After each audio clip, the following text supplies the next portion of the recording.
the most overlooked foreign conflicts is the Western Sahara conflict. The United Nations' inability to implement the referendum led to the breakdown of the 30-year Western Sahara ceasefire and the escalation that followed, ushering in a three-decade period of political stagnation of the situation therein. Additionally, the United Nations, the process's fairness has been gravely threatened by its lack of control over it, and as a result, the conflict has consequently turned into one of those frozen, locked, or stalled, and as a stubborn zero-sum case that received minimal notice or participation.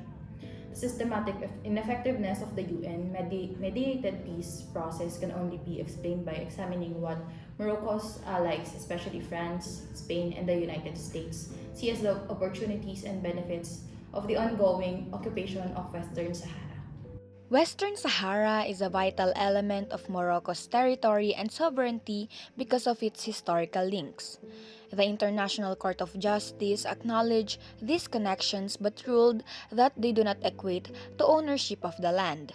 But Morocco insists that it has a strong legal right to protect both its territorial integrity and its control over the Western Sahara.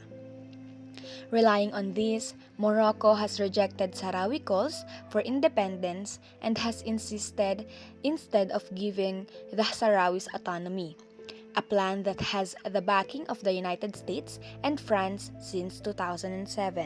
The two dominant nations in Maghreb, Morocco and Algeria, are strived diplomatically. Although their rivalry dates back many years, it has drastically deteriorated during the past 12 months. Algeria has broken diplomatic ties with Morocco since August 2021, stopped gas shipments to Spain that had previously passed through Morocco, and charged Moroccan soldiers with murdering three Algerian citizens in the Western Sahara issue. Concerns in this area are in Europe have been expressed about the possibility that Morocco and Algeria could start a war, resulting in severe destabilization of North Africa and all the repercussions that would have for the European Union. The ongoing conflict in Western Sahara is driven by patterns of immigration and emigration. The Sahrawi refugee population expanded in 1975 following Morocco's invasion of the Western Sahara as the Polisario Front incited people to leave the country, in comparison to the Tindouf-bound immigrant population.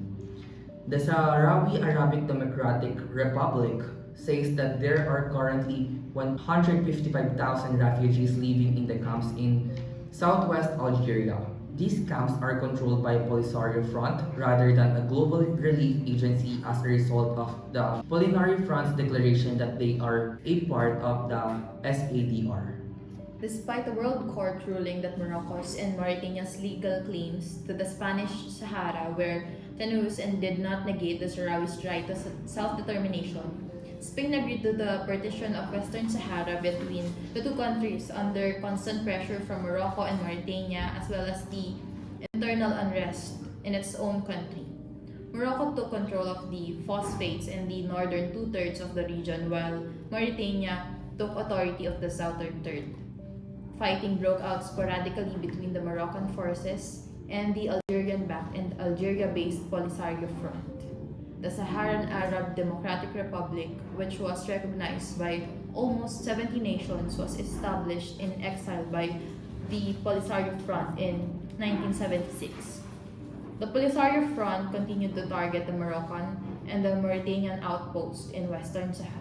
In 1988, the United Nations proposed a referendum for the native Sahrawis to decide whether they preferred an autonomous Western Sahara governed by the Polisario Front or whether the region should formally join Morocco. Both Morocco and the Polisario Front agreed to a ceasefire in 1991 after accepting this peace plan. However, Morocco relocated tens of thousands of settlers into the region and insisted that their eligibility to vote be verified as a United Nations administrative and peacekeeping force entered Western Sahara to prepare for the referendum. Throughout the 1990s and the beginning of the 21st century, this protracted process that featured issues with defining who among the historically nomadic Sahrawis would be allowed to cast a vote persisted. Despite broad opposition to its presence in the region it controls, Morocco persisted in growing its physical infrastructure in Western Sahara. A referendum and 5 years of autonomy for the territory were proposed in 2003, but Morocco rejected the idea. Morocco suggested autonomy but didn't offer to hold a referendum in 2007. Morocco and Polisario Front met in December of that year to resume discussion of the situation after United States insisted in 2018 that progress towards resolving the protracted dispute be a condition of ongoing presence of United Nations peacekeeping force. Despite the failure of the ongoing negotiations, the UN decided to extend its peacekeeping operation. In an effort to disrupt the status quo, the Polisario Front started blocking a crucial commercial route between Morocco and Mauritania. In the second half of 2020, the Polisario Front said that it would no longer adhere to the 1991 ceasefire agreement once Morocco initiated a military offensive to break the blockade in November. In exchange for Morocco's rehabilitations with Israel, the United States became the first nation to legally acknowledge Moroccan sovereignty over the Western Sahara in December. Morocco nonetheless maintains the Western Sahara has no claim to independence and keeps delaying the vote despite the ICJ judgment, the proposed referendum, and UN support for the referendum. The ongoing violence is frustrating the Sahrawis, especially those who returned to the Western Sahara to cast their votes in the referendum that never took place in 1992 and are now in a similar economic predicament to the refugee camps. Political instability is fueled by tensions between Sahrawis and the Moroccan government that occupies their territory as a result of this seemingly endless quest for independence, or at the very least, self-determination. Both countries demonstrated the existence of legal linkages between the Mauritanian state as perceived by the court and the Western Sahara region, including some rights pertaining to the land. On the other hand, the court came to the conclusion that the evidence and data provided to it did not show any connection between the Western Sahara region and the Kingdom of Morocco or the Mauritanian state in terms of territorial sovereignty.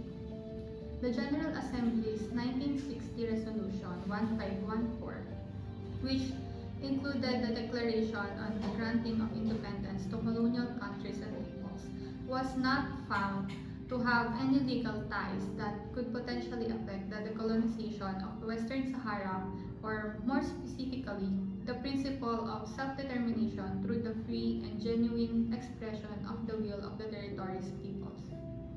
Regarding the argument put forth on December 13, 1974, the General Assembly of the United Nations voted Resolution 3292, which asked for an advisory opinion on the specific issue at hand. The court interpreted terra nullius by citing the law in effect at the time as an intertemporal law, which refers to the law that international courts apply to analyze revisions in international law after drafting of a treaty and changes in the meaning of the terms in a treaty. The court found that colonization by Spain started from 1884 when it proclaimed a protectorate over the region. Therefore, it was decided that regions inhabited by tribes or individuals with a social and political organization were not considered to be terra nullius according to state practice at the relevant period.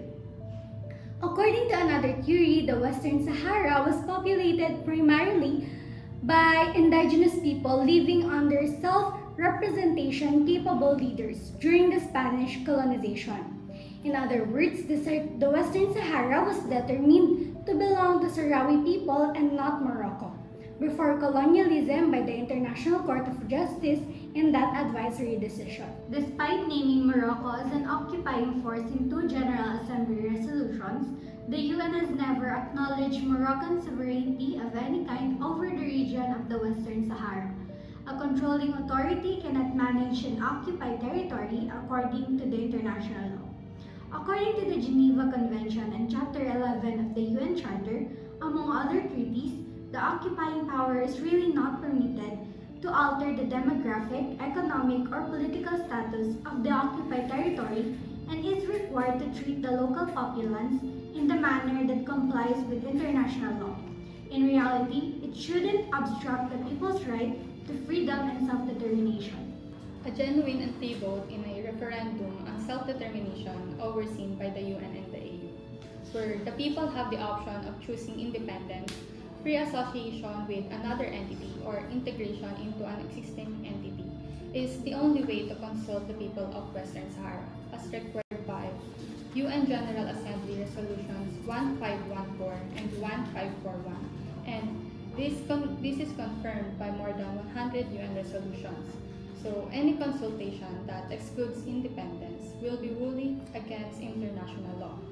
Any suggested resolution to this unambiguous conflict over the colonization must therefore be decided upon and endorsed by the Western Saharan people and them alone.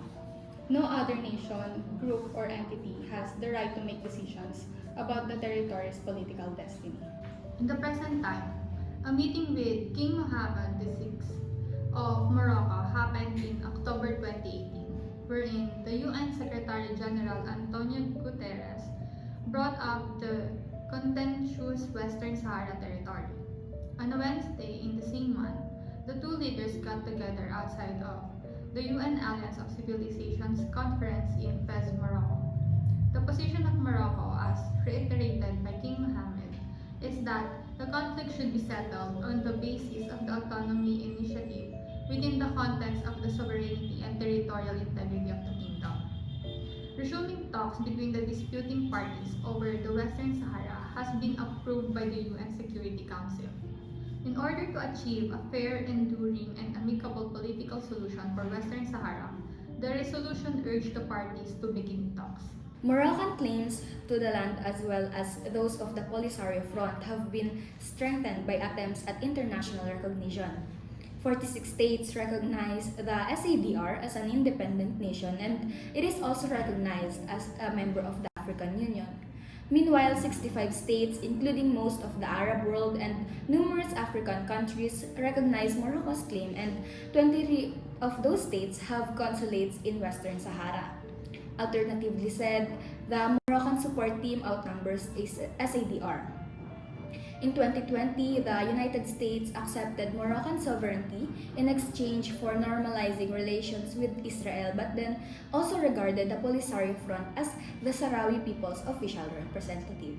Implementing the tenets of the African Union Constitutive Act and United Nations Charter would be a just course of action. This would entail requesting that Morocco leave the region right away, respect its internationally recognized borders, and grant the Sahrawi Republic, the African Union's founding member, full control over the entire area. After then, the two states can negotiate a comprehensive peace deal that takes into account their respective interests and concerns. The African Union, as well as the Europe and the rest of the globe, will gain from the region of North Africa finally being able to create its long-awaited regional union. Of course, returning to the OAU UN Settlement Plan of 1991, which the two sides signed and concurred upon, is another option. The settlement plan secures Western Saharans' sovereignty over their territory while also requiring a significant concession from the Sahrawi Republic. It would allow Morocco an opportunity to redeem itself and get out of the situation that has stifled its potential in the region for the past 4 decades. Strong political will is needed to resolve the Sahara conflict, not just from the warring parties but also from Algeria and other neighboring countries as well as the international community. The main obstacle to coming up with a solution is the mutual mistrust between all sides. To convince the Polisario Front to continue the peace negotiations and establish common ground for the issue's ultimate resolution with Morocco within the parameters of the United Nations resolution, trust binding takes time and diplomatic effort. One of the key objectives to resolve this 40-year conflict is to better comprehend the political causes of the impasse and, above all, strive to change its underlying dynamics. This necessitates reconsidering how the actors and, in particular, the United Nations have handled the situation.